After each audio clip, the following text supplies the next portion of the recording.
दोस्तों आज हम आपके लिए जो मूवी लेकर आए हैं उसे देखने के बाद आपके दिमाग की खिचड़ी बन जाएगी। मतलब कि थोड़ी देर के लिए आपको समझ में ही नहीं आएगा कि मूवी के अंदर चल क्या रहा है। आप सोचने पर मजबूर हो जाओगे कि साउथ इंडस्ट्री वाले ऐसे मूवी कैसे बना लेते हैं, आखिर इतना बेहतरीन तरीके से सोचते कैसे हैं।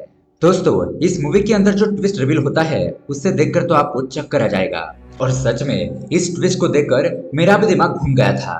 लेकिन दोस्तों फिक्र की कोई बात नहीं है, मैं आपको इस मूवी की कहानी बहुत ही आसान तरीके से समझा दूंगा। और इस मूवी का नाम है यवम।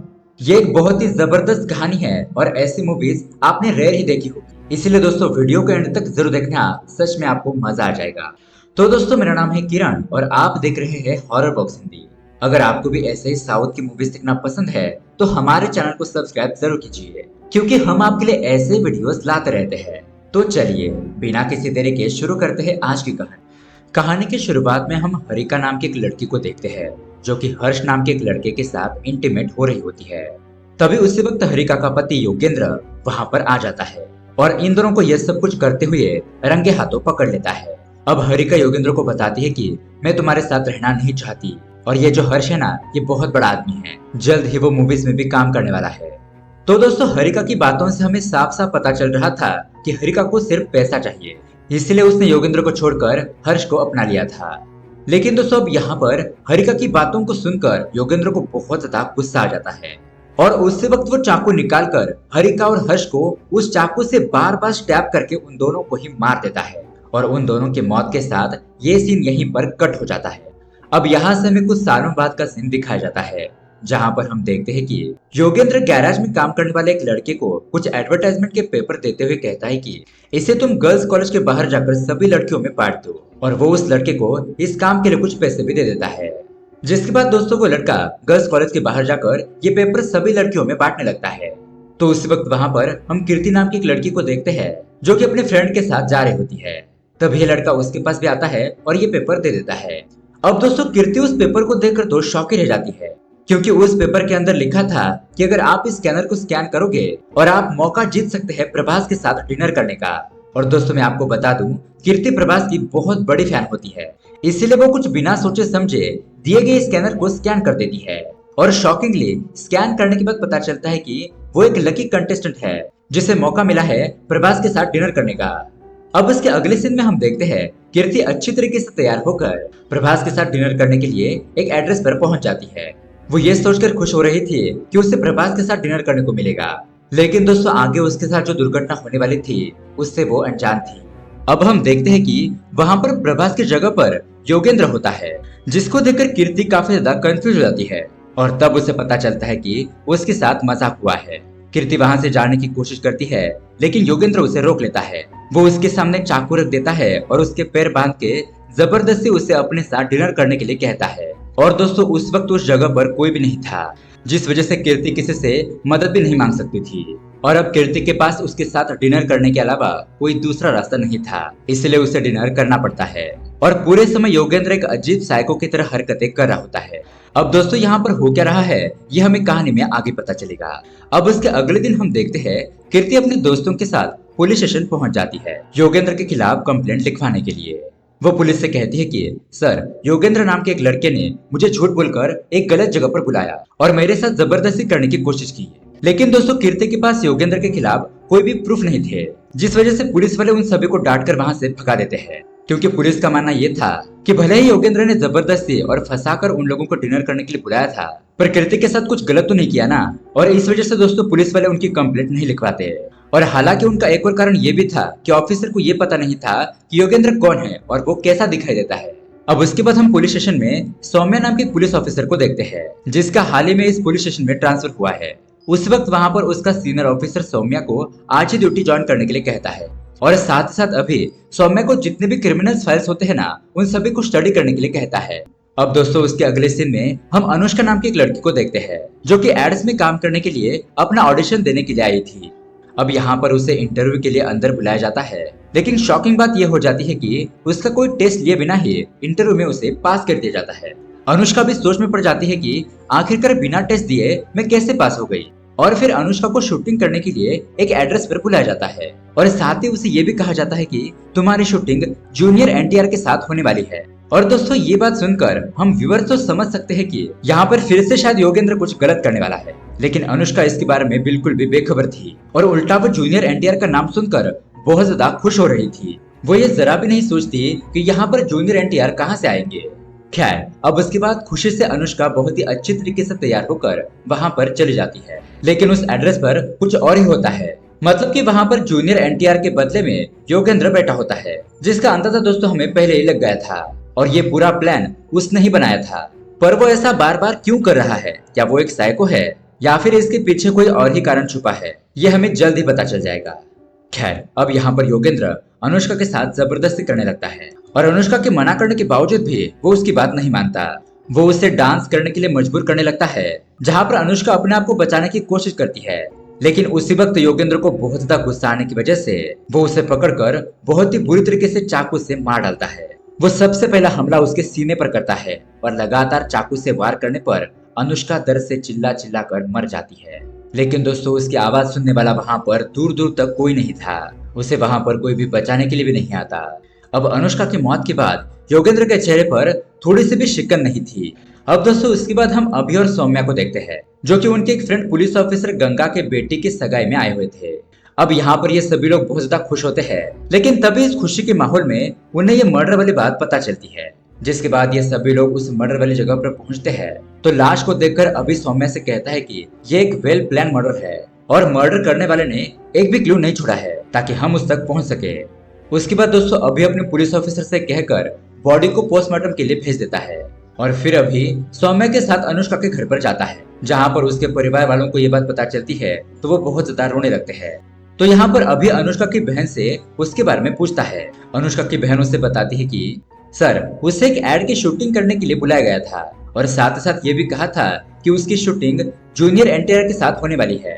अब उसकी बातों को सुनकर अभी उस क्लू को समझने की कोशिश करता है कि पहले वो कीर्ति नाम की लड़की जिसके साथ सेम घटना हुई थी, मतलब कि पहले जिसे प्रभास नाम बताकर फंसाया गया था, वैसे ही यहाँ पर अनुष्का को जूनियर एनटीआर का नाम बताकर चीट किया गया है। मतलब कि इन सबके पीछे कोई ना कोई शातिर आदमी जरूर है। अब उसी वक्त सौम्या अभी को एक प्रेस मीटिंग रखने के लिए कहती है ताकि वो इस न्यूज के जरिए बाकी सभी लड़कियों को सतर्क कर सके। तो अभी एक प्रेस मीटिंग रखता है जिसमें वो रिपोर्टर्स को इन सभी मर्डर्स के बारे में बताता है और सभी लड़कियों को ऐसे किसी भी धोखेबाज से सावधान रहने के लिए कहता है। खैर अब उसके कुछ दिन बाद हम देखते हैं कि सौम्या जब अपने ऑफिस में काम कर रही होती है तभी उसे एक लड़की का कॉल आता है, जिसे फोन पर कुछ बात करने के बाद सौम्या उस लड़की से मिलने के लिए चली जाती है। अब यहाँ पर वो लड़की सौम्या को बताती है कि मैडम उसे अजीब तरह के मैसेजेस आ रहे हैं जिसमें कहा जा रहा है कि मुझे राम बाबू के साथ डिनर करने का मौका मिलेगा। तो सौम्या उसे कहती है कि ठीक है तुम इसके लिए हाँ कह दो कि मैं वहां पर आने के लिए इंटरेस्टेड हूँ, लेकिन तुम्हारी जगह पर मैं वहां पर जाऊंगी। जिसके बाद दोस्तों प्लान के हिसाब से ही होता है। उस एड्रेस पर वो लड़की नहीं बल्कि सौम्या वहां पर जाती है जहाँ पर उस लड़की को बुलाया गया था। लेकिन दोस्तों योगेंद्र उस लड़की की जगह पर सौम्या को यहाँ पर देखता है कि ये कोई दूसरी लड़की डिनर करने के लिए आई है, तो वो तो डिनर को ही कैंसिल कर देता है। मैसेज करके बताता है कि हम आज डिनर नहीं कर सकते। अब दोस्तों ये मैसेज उस लड़की के जरिए सौम्या तक भी पहुंच जाता है और वो समझ जाती है कि योगेंद्र उसके जाल में ऐसे ही नहीं फंसने वाला, इसके लिए उसे एक बड़ी चाल चलनी होगी। और जब वो अपने कार से वापस घर पर आ रही होती है कि तभी हम देखते हैं कि योगेंद्र छुपकर उसका पीछा कर रहा है। आगे योगेंद्र अपनी कार से सौम्या की कार को टक्कर भी मारता है, जिससे कि सौम्या को बहुत बुरी तरीके से चोट आ जाती है और वो कार में ही बेहोश हो जाती है। खैर अब उसके अगले सीन में हम देखते हैं कि सौम्या हॉस्पिटल में है, जहाँ पर अभी उसे मिलने के लिए आया है। वो उसे कहता है कि तुम बिना बताए हुए उस किलर से मिलने के लिए क्यों गई थी, अब देखना तुमने उसका अंजाम क्या हुआ, प्लीज ऐसा मत करो। और ऐसी बातें करते करते वो दोनों एक दूसरे के करीब आ जाते हैं और किस करने वाले होते हैं कि तभी सौम्या उसे रोक देती है। फिर अभी उसे सॉरी बोल के वहां से चला जाता है। और दोस्तों अब आपको मूवी में आने वाला सबसे शॉकिंग ट्विस्ट पता चलने वाला है और सच में दोस्तों ये ट्विस्ट देखकर मैं भी शॉक रह गया था। आगे हम देखते हैं कि अभी अपने घर में बहुत ही दुखी होकर बैठा होता है, जहाँ पर वो अपने पास्ट के बारे में सोचने लगता है कि कैसे उसकी पत्नी उसे धोखा देकर किसी दूसरे लड़के के साथ गलत काम कर रही थी, मतलब कि उसके साथ इंटीमेट हो रही थी। और दोस्तों अभी की पत्नी और कोई नहीं है, मूवी के स्टार्टिंग में हमने जिस हरिका को देखा था वही होती है, जो कि दोस्तों उस समय हर्ष के साथ इंटीमेट हो रही थी और तभी गुस्से में आकर अभी ने उन दोनों को मार दिया था। अब दोस्तों आप कहेंगे कि वो तो योगेंद्र था जिसने कहानी की शुरुआत में अपनी पत्नी को मार दिया था। तो दोस्तों इसका जवाब ये है कि असल में योगेंद्र और कोई नहीं बल्कि अभी ही है। जी हाँ दोस्तों, अभि और योगेंद्र ये एक ही आदमी है। मतलब कि आप कह सकते हैं कि आदमी एक है लेकिन उसके अंदर पर्सनैलिटी दो है। और अभि के अंदर ये दो पर्सनैलिटी तब आई जब उसकी पत्नी हरिका उसे धोखा देकर छोड़ने की बात कर रही थी। अभि ये सदमा बर्दाश्त नहीं कर पाया और गुस्से में आकर वो अभि से बन गया योगेंद्र। और जब भी वो अपने पास्ट के बारे में याद करता है तो वो अभि से योगेंद्र बन जाता है। और दोस्तों जब वो योगेंद्र बनता है ना तो उस वक्त उसे खुद भी पता नहीं चलता कि वो क्या कर रहा है, कि असल में उसका नाम अभि है और वो एक पुलिस वाला है। ये उसे कुछ भी याद नहीं रहता। तो इससे आप समझ सकते हैं कि कहानी की शुरुआत में जो योगेंद्र था और जो भी कहानी में योगेंद्र कर रहा था वो और कोई नहीं बल्कि अभि ही है। ये योगेंद्र नाम की अभि की दूसरी पर्सनैलिटी है जो उसके ऊपर हावी होकर ये सब कुछ करवा रही है। लेकिन अभी योगेंद्र बनकर लड़कियों को सुपरस्टार के नाम पर डिनर और डांस करने के लिए क्यों बुलाता है? क्योंकि दोस्तों उस खुशी को पूरा करने के लिए जिस चीज को वो अपनी पत्नी के साथ पूरा नहीं कर पाया। और दोस्तों जैसा कि मैंने आपको बताया कि खतरनाक चीज यह है कि अभि को अपने अंदर रह रहे योगेंद्र के बारे में कुछ भी पता नहीं होता कि योगेंद्र कितनी तबाही मचा रहा है। खैर अब उसके अगली सुबह जैसे अभि उठता है तो उसी वक्त उसे गंगा का कॉल आता है जो उसे बताता है कि अब सौम्या मैडम हॉस्पिटल से रिलीज हो चुकी है। अभी उसे कहता है कि ठीक है हम उससे मिलने के लिए उसके घर पर जाएंगे। जिसके बाद ये दोनों ही सौम्या के घर पर आ जाते हैं जहाँ पर सौम्या की हालत अब पहले से काफी ज्यादा ठीक थी। वहाँ पर सौम्या के पिताजी अभी से कहने लगते हैं कि देखो बेटा अब सौम्या वापस से काम पर नहीं आएगी, क्योंकि उन्हें डर था कि उनकी बेटी के साथ कुछ गलत ना हो जाए। लेकिन तब भी अभी उन्हें बताता है कि सर आप समझने की कोशिश कीजिए, सौम्या एक बहुत ही बहादुर ऑफिसर है और उसकी वजह से बाकी लड़कियों की जान बच सकती है। तो अभी की बात सुनकर सौम्या के पिताजी उसे ड्यूटी करने के लिए दे देते हैं, जिससे कि अभी काफी ज्यादा खुश हो जाता है। अब उसके अगले दिन की बात है, सौम्या पुलिस स्टेशन आती है जहाँ पर अभी उसे बताता है कि हमें उस लड़के योगेंद्र के खिलाफ कुछ क्लूज मिले हैं और उस योगेंद्र को अब तक कीर्ति के अलावा किसी ने नहीं देखा है। और इसलिए दोस्तों वो कीर्ति से मिलने के लिए उसके घर पर जाने का फैसला करता है। अब यहाँ पर बीच रास्ते में सौम्या अभी से उसकी पत्नी के बारे में पूछती है कि उसकी पत्नी के साथ क्या हुआ था। लेकिन अपनी पत्नी की बात सुनकर अभी तो यहाँ पर आउट ऑफ कंट्रोल हो जाता है, अपने आप में ही खो जाता है, क्योंकि उसने अपने पत्नी के मर्डर वाली बात किसी को नहीं बताई थी। उसी वक्त वो कार को साइड में रोक देता है और सौम्या को एक झूठी कहानी बताता है कि उसकी पत्नी उसे छोड़कर चली गई क्योंकि उसकी वाइफ की एक्सपेक्टेशन बहुत ज्यादा हाई थी जो उसे पूरा नहीं कर पा रहा था। जिसके बाद वो कीर्ति के घर पर जाते हैं, लेकिन कीर्ति बहुत ज्यादा डरी हुई होती है, इसलिए वो उन्हें कुछ भी नहीं बताती और वहां से चले जाने के लिए कहती है। तो ये ऑफिसर उसे फोर्स नहीं करते और वहां से चले जाते हैं। अब उसके बाद अभी सौम्या को उसके घर पर छोड़कर खुद भी अपने घर पर चला जाता है। घर पर आने के बाद उसे वो सारी चीजें याद आने लगती है कि कैसे उसकी पत्नी उससे दूरियां बनाए रखती थी और हर बात बात पर उससे झगड़ा करती थी। और बस ये बात याद करके वो आउट ऑफ कंट्रोल हो जाता है और बन जाता है अभी से योगेंद्र। अब उसके अगले सीन में हम देखते हैं गंगा एक पार्टी को ऑर्गेनाइज करता है जहाँ पर अभी और सौम्या ये दोनों ही एक साथ डिनर कर रहे होते हैं। तो उसी समय सौम्या वापस से हरिका से जुड़ी हुई बातें करने लगती है और वो बातें सुनकर अभी के सर में दर्द होने लगता है। इसी बीच जब गंगा सौम्या को कुछ काम के लिए बुलाता है और सौम्या जब वापस आती है तो हम देखते हैं कि अभी नहीं बल्कि वो योगेंद्र बन गया है और वो पूरी तरीके से चेंज हो गया है। हालांकि दोस्तों हम अभी को योगेंद्र के फॉर्म में देख रहे हैं, लेकिन बाकी लोगों के लिए उस वक्त अभी होता है। सिर्फ हम ऑडियंस लोगों को ही अभी योगेंद्र के रूप में नजर आ रहा है, जैसा कि आप अपने स्क्रीन पर देख रहे हो। लेकिन बाकियों के लिए और पूरी दुनिया के लिए वो इसी वक्त अभी ही है और उसी के असली चेहरे से दिख रहा है। अब अभी के ऊपर योगेंद्र की पर्सनैलिटी हावी होने के बाद वो सौम्या की काफी ज्यादा तारीफ करने लगता है और साथ ही साथ उसके ड्रेस पर भी कमेंट करता है कि तुम इस ड्रेस में बहुत ज्यादा ब्यूटीफुल लग रही हो। लेकिन दोस्तों सौम्या को हरिका के बारे में जानना था कि असल में उन दोनों के बीच में क्या हुआ था, वो क्यों अभी को छोड़कर चली गई। इसीलिए पार्टी खत्म होने के बाद सौम्या हरिका के पेरेंट्स के घर पर चली जाती है, जहाँ पर वो चुपके से उनके वेडिंग फोटोज देखने के बहाने से हरिका की एक फोटो ले लेती है। उसके बाद सौम्या उस फोटो को लेकर अपने एक फ्रेंड के पास आती है और उसे कहती है कि मुझे इस लड़के की सारी डिटेल्स निकाल कर दो।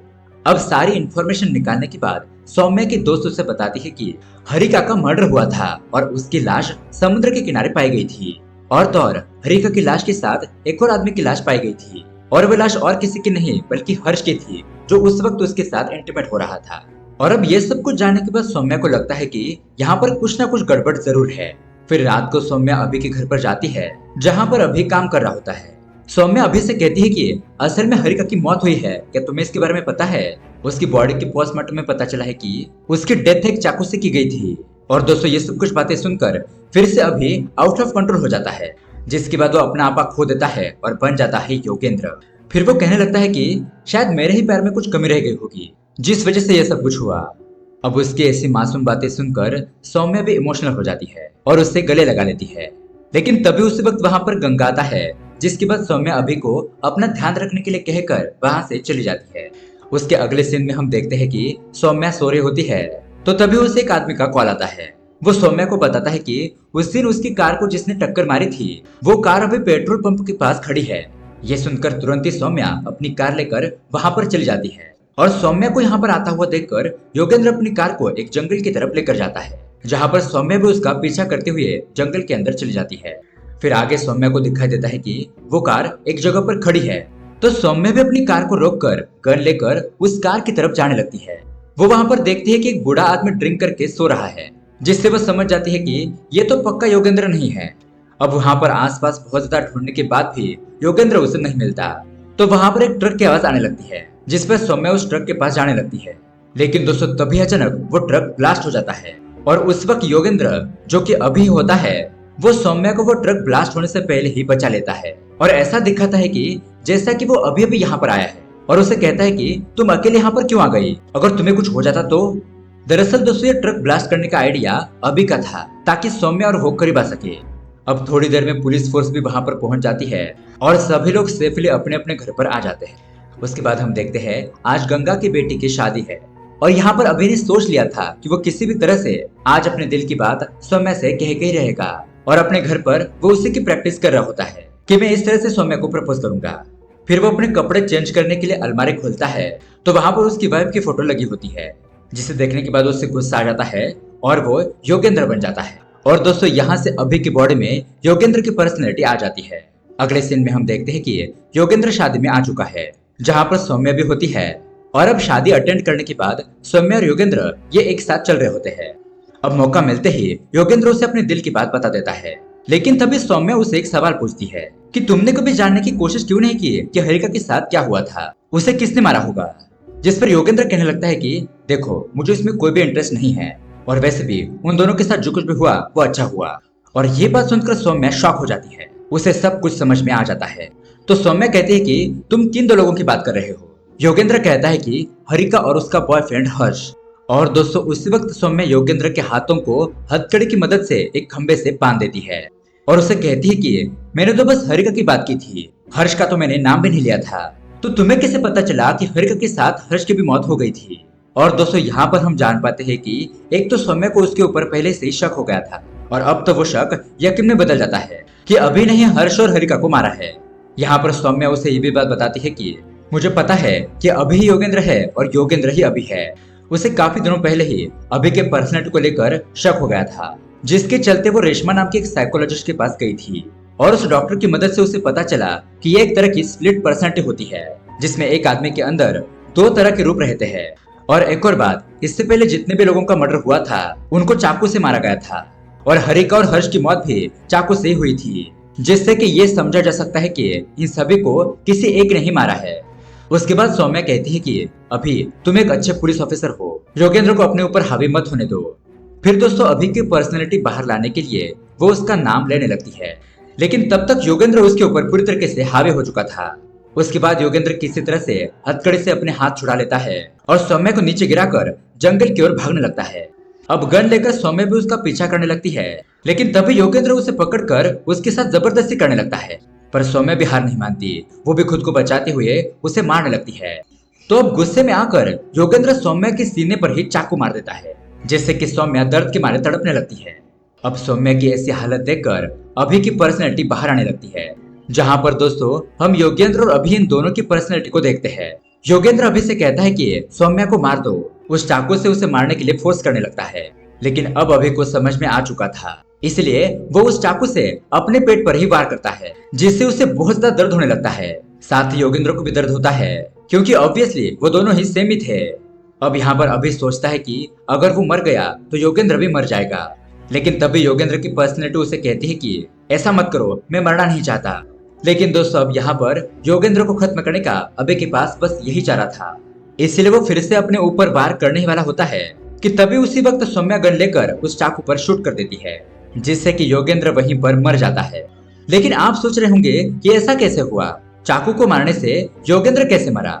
असल में दोस्तों जब योगेंद्र की पर्सनैलिटी अभि के अंदर आई थी तो तब से लेकर वो चाकू अभि के पास ही था। इसका मतलब एक तरह से योगेंद्र की पर्सनैलिटी उस चाकू के अंदर थी और बस चाकू को उससे अलग करना था, जिससे कि योगेंद्र भी उससे अलग हो जाएगा, जिससे कि चाकू पर शूट करने पर योगेंद्र मर जाता है और अभि वापस आ जाता है। और दोस्तों इसी के साथ ये कहानी यहीं पर एंड हो जाती है। तो दोस्तों ये दिमाग घुमा देने वाली कहानी आपको कैसी लगी हमें कमेंट करके जरूर बताइएगा। साथ ही ऐसे ही मूवी देखने के लिए हमारे चैनल को सब्सक्राइब जरूर कीजिए। मिलते हैं अगली वीडियो में। Thanks for watching.